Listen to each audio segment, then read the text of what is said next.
The deep-seated levels of wealth and income inequality, which have continued for years to define South Africa, have again during this coronavirus pandemic been brought to the people's attention. South Africa is characterized as the most unequal society in the world.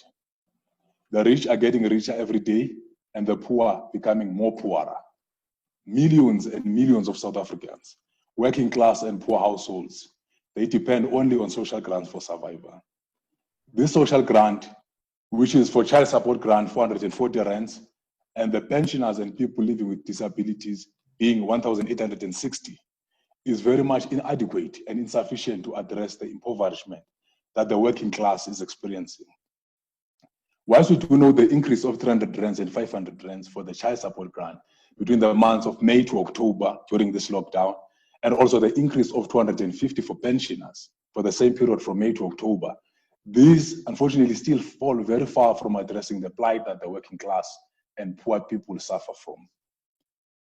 The increase in food prices, also the increase in the number of dependents in a household family as a result of the temporary layoff that has been caused by this period of the lockdown, simply means that the social grants as they are not enough to address the hunger levels. Therefore, the needs for a basic income grant has come to the fore once again, very sharply this time around. Whilst to acknowledge the 350 rands per month by government to take care of those who are unemployed, unfortunately, this insult of an amount falls far below the food poverty line, which is above 500 rands a month. What needs to happen, especially during this period of lockdown and beyond, is that there has to be an introduction of a basic income grant to the working class, employed and unemployed. Because we have to take into consideration that there are people who are temporarily laid off by companies, and some have not even received the UIF payments.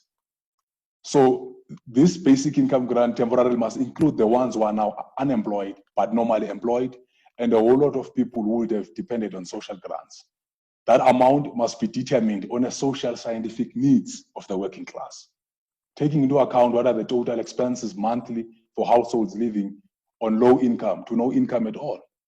As the Socialist Revolutionary Workers' Party, we say the moment has never been upon us for the introduction of the basic income grant now.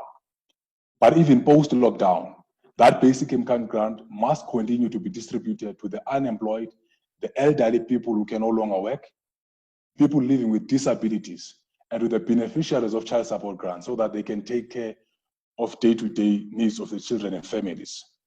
This call is important so that we address the plight of hunger that the working class and poor are suffering from.